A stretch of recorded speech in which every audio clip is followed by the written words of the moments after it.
Hello everybody. Today we are going to discuss about natural vegetation and wildlife resources. Class 8 Geography. Natural vegetation क्या होती है? हम अपने आसपास देखते हैं कई तरह के प्लांट्स वेजिटेशन नेचुरली ग्रो कर रहे हैं, चाहे आपके फॉरेस्ट की फॉर्म में हो, ग्रासलैंड की फॉर्म में हो, स्क्रब्स हों या डिफरेंट टाइप्स ऑफ ट्रीज हों या हर्ब्स हों। हमारे लिए ये सब बहुत इंपॉर्टेंट हैं, चाहे वो शेल्टर के लिए या इनके प्रोडक्ट्स के लिए या इनकी ब्यूटी के लिए। अब हम जानेंगे distribution of natural vegetation. The type of vegetation depends mainly on temperature and moisture. कहीं भी किस तरह की वेजिटेशन है ये आपके टेम्परेचर और मॉइस्चर पर डिपेंड करता है। तो इसके अकॉर्डिंग वेजिटेशन को हम 4 मेजर टाइप्स में डिवाइड कर देते हैं। ये हो जाते हैं आपके forest, grasslands, scrubs and tundra vegetation.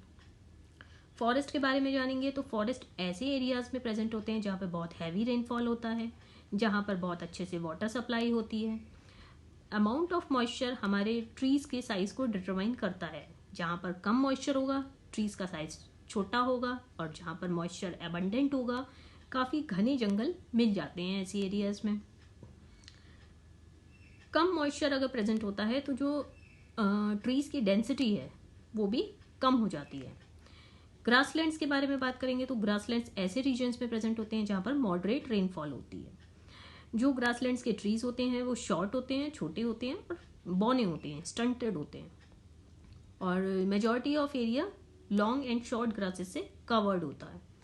Scrubs के बारे में बात करें तो ऐसे एरियाज में प्रेजेंट होती है जो ड्राई होते हैं और रेनफॉल कंपैरेटिवली लो होता है।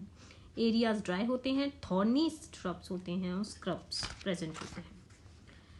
इन प्लांट्स की रूट्स बहुत डीप होती हैं, क्योंकि एक्चुअली होता क्या है, जो वाटर टेबल है ऐसे रीजन्स में वो बहुत ही नीचे चला जाता है, इसलिए थोड़ा सा भी पानी एक्सट्रैक्ट करने के लिए इनकी डीप रूट्स प्रेजेंट होती हैं। लीव्स थॉर्नी होती हैं और उनकी वैक्सी सरफेसेस होती हैं। थॉर्नी लीव्स और वैक्सी सरफेस से क्या एडवांटेज मिलता है कि ट्रांसपिरेशन से जो वाटर लॉस है वो कम हो जाता है। नेक्स्ट आ जाता है आपका तुंद्रा वेजिटेशन। वो बहुत ही ठंडे पोलर रीजन्स में प्रेजेंट होता है। इसमें mainly mosses and lichens he present होते हैं। सरफेस लगभग बैरन होता है, बंजर होता है, ग्रीनरी तो प्रेजेंट ही नहीं होती है और पूरा का पूरा एरिया स्नो से कवर्ड होता है। अब हम जानेंगे टाइप्स ऑफ फॉरेस्ट के बारे में। डिपेंडिंग ऑन जो ट्रीज अपनी लीव्स को शेड कब करते हैं उस हिसाब से अगर देखें तो फॉरेस्ट को 2 पार्ट्स में डिवाइड किया गया है, evergreen forest and deciduous forest.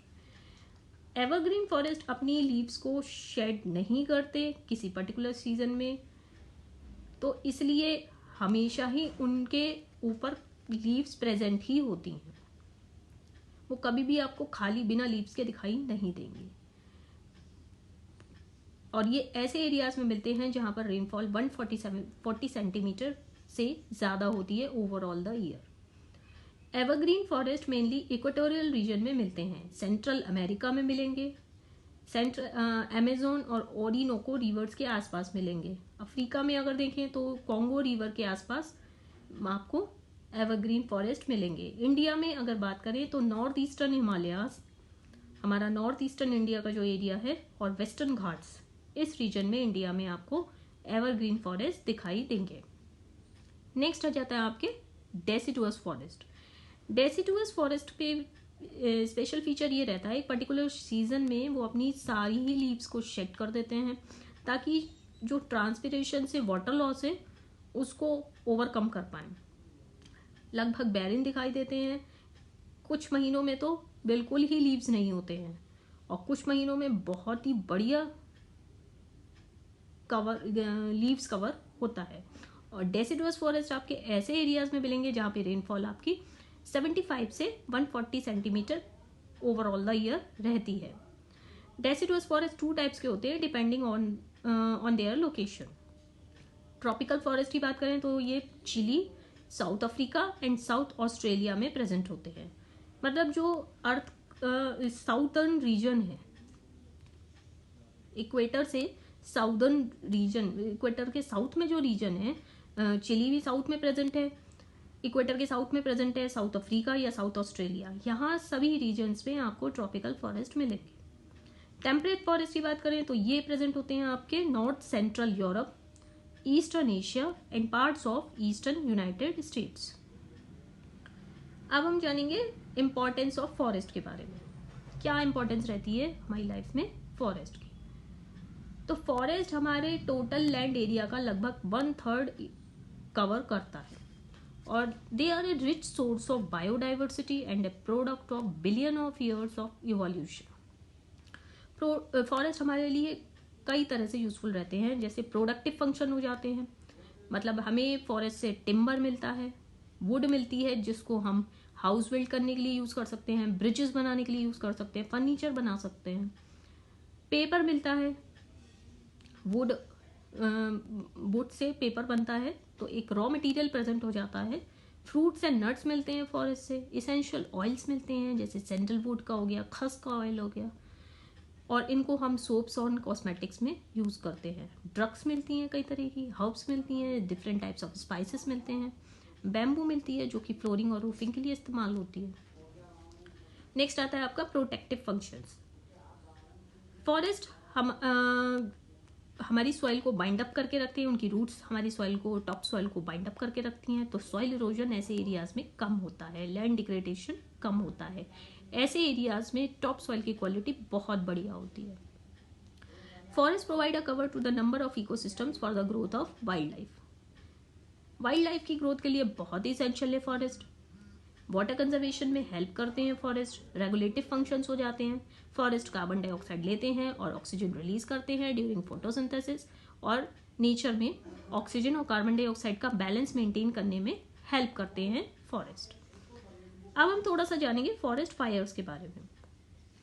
Forest fire लगभग एक बुश फायर, ग्रास फायर किसी भी तरह की हो सकती है, वो डिपेंड करता है किस तरह की वेजिटेशंस पे फायर हुई है, मतलब फॉरेस्ट में हुई है या ग्रासलैंड्स में हुई है।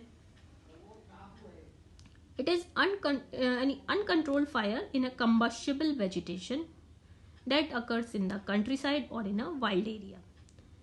फॉरेस्ट फायर बाकी फायर से डिफर करती है क्योंकि फॉरेस्ट फायर बहुत ही एक्सटेंसिव होती है और बहुत ही तेजी से फैलती है, बहुत तेजी से रोड्स के आसपास और आपके अमंग द ट्रीज बहुत तेजी से फैलती है। फायर का रीजन आपका इग्निशन हो सकता है, ड्राई लीव्स हो सकती हैं, ड्राई वुड हो सकती है और लैक ऑफ ऑक्सीजन भी हो सकता है। नेक्स्ट आता है आपका causes of forest fire. Forest fire की क्या वजह होती हैं?